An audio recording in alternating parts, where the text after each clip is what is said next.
What's up, YouTube family? I heard some of y'all wanted to grow microgreens the easy way, the lazy way, the effortless way. Well, I'm here today to show y'all how to grow microgreens outdoors with very little effort. So we got our little setup here and we're going to get started. First, I want to take care of this little Dollar Tree kale plant that I grew. It has been sitting on the seedling table neglected, so I figure I'm gonna go ahead and put that in a pot with this parsley that's on this last leg. I need to drop some more seeds because I have not done well with parsley this year, so I need to restart the parsley plants. But first we're gonna do the kale greens, we're gonna do the microgreens, and then I'm gonna show you guys what I did with some of the equipment that I got on my shopping trips. Yeah, I'm gonna surprise you and show you what I did with that. I wanna let y'all know, I had another little setback. Critters came and ate up all my kale plants again. So, I guess they have a love for kale like I do. I can't blame them. Kale is delicious, but yeah, they got me again, so I was feeling a little defeated, but now I'm back in the saddle and I'm just gonna keep going with what I got, drop more seeds, and hey, whatever I get is gonna be a blessing and I'm gonna accept it as that, and whatever they get, ooh, I hope it make their stomach hurt.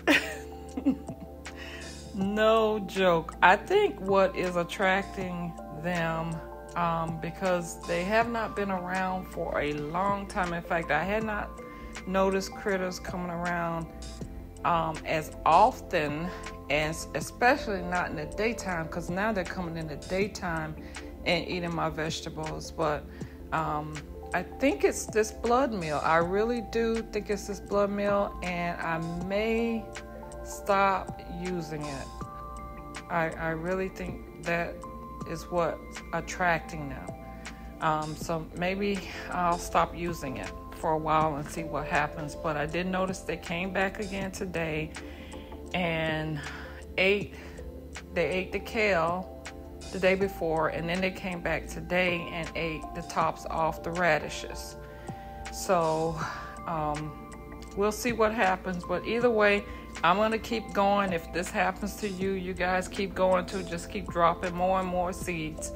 And then we'll try to figure out, I've got some advice from some of the other gardeners here on YouTube.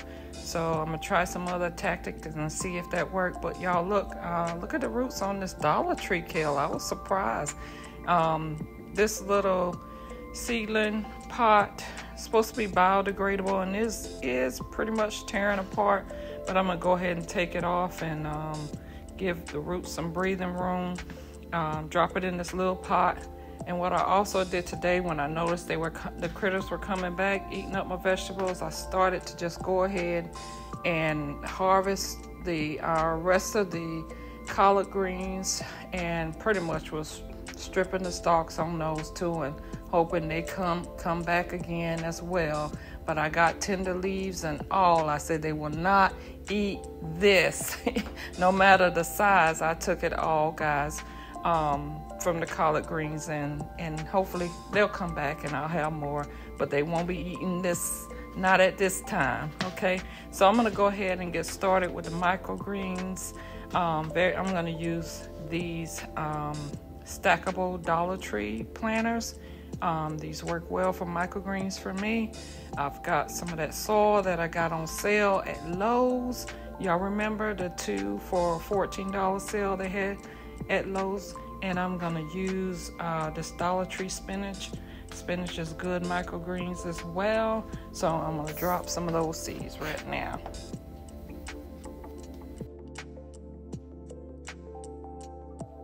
Not that many in here, so I guess I'll go ahead and try to use up what's in here. And it's a heavy spray, guys, so just go ahead and not like you planting spinach out in a bed or bigger container.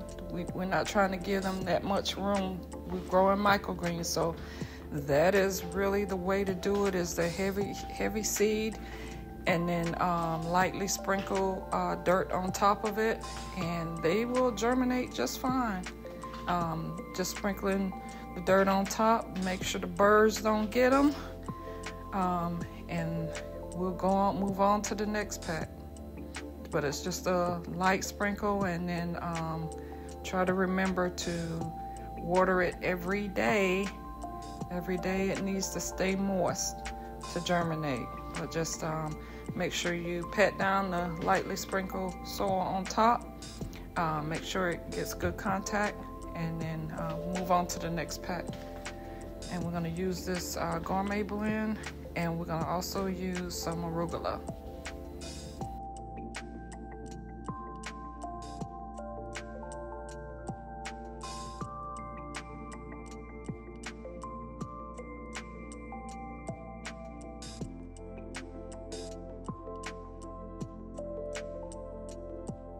Again, it's a heavy seedling, very little space, and lightly dusting of the soil enough to cover the seeds. And we move on to the next pack.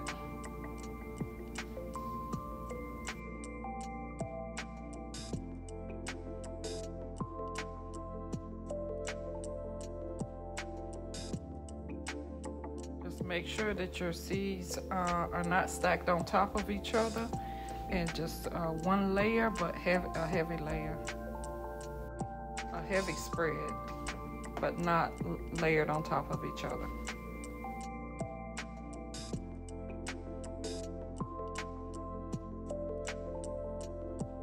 Here we go with the arugula, and that's gonna, once we put these in, that's gonna complete this tray, and then I'm gonna move on to a second tray. Since I'm already set up out here, just might as well do another tray. But I'm gonna do something different, and I'll share that with you.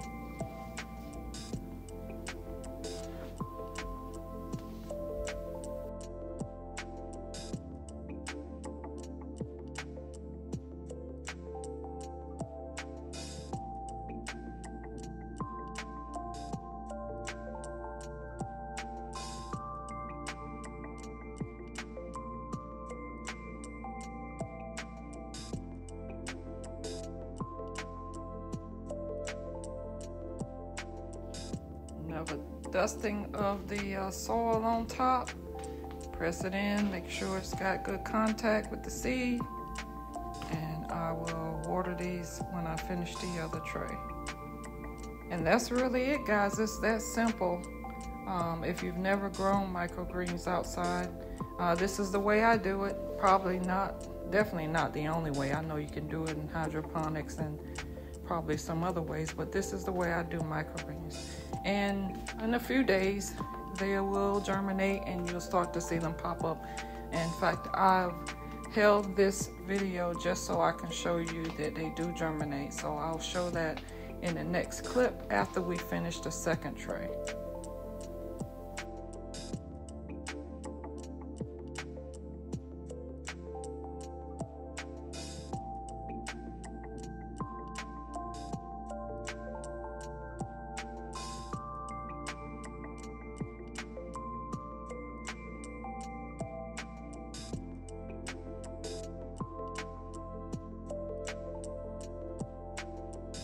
You might be wondering what type of soil I'm using. Like I said, I just picked up the potting soil that was on sale at Lowe's, and just using container potting soil. And I don't have any compost or anything in here because we're doing microgreens, and they don't require heavy fertilizer. Just whatever comes in the potting soil is plenty. And right now I'm doing the upland cress, and that is similar to watercress. When you plant seeds, and I'm sure a lot of you already know, but if you don't know, seeds have some nutrition in them, and it generally has enough to get to the seedling stage. So right before the seedling stage is the microgreen stage. If you grow them this way, it has enough nutrition in the seed up until that point. So that's why I choose not to fertilize microgreens. And if you do, hey, I don't. The seed is packed with a lot of nutrition. So if you harvest at the microgreen stage, they're super nutritious. They're even more nutritious than a mature plant. So yeah. Like I said before, upland cress is another leafy green. It's similar to watercress, but it has a lot more flavor than watercress, and it has a lot of vitamins and minerals, particularly vitamin A and vitamin C. It's used in salads, sandwiches, and a lot of restaurants use it as garnish, but it makes a really good spicy microgreen salad. So that's why I'm growing, and you saw I used an entire stackable tray just for that. So yeah, I hope you guys will try growing microgreens. You can see I put these in on the 21st, and I will show you back 5 days later which ones germinated. So here we are. This is what germinated so far. Cress did not germinate yet, but the arugula and the spinach has started to germinate. You can see it there. But the bottom tray, no cress germination as of yet, but arugula and spinach on its way if the critters and the birds don't get me first. So okay, so that's what 5 days looks like. I need to go out there and water it again. I'm going to take you guys to the farm store. I want to show you. You might be thinking, why is she going through so much effort to grow food? Okay, so here at the farm store, you can buy sugar baby watermelon seedlings for $3, right? You go inside the store and bam, you see the cost of this slice of watermelon? Did you see the cost of a slice of watermelon at the farm store? OMG. One slice of seeded watermelon, $10. Okay, so now here's what I did with the raised bed I brought from Tractor Supply, and I brought this walk-in greenhouse that I put together. Also, sorry about it being dark, guys, but it took a few hours to put all this stuff together, and the darkness caught us. But yeah, we did it. Me and my mom put this thing together. Took a little bit to figure out at first, but once we got going, it was pretty quick. So we did that. We did the raised bed that I just showed you that I got from Tractor Supply. Got this walk-in greenhouse from Aldi's, and I got this greenhouse from Lidl's. We also set up these wooden raised beds here in front of her flower bed, and those were quick and easy to put together as well.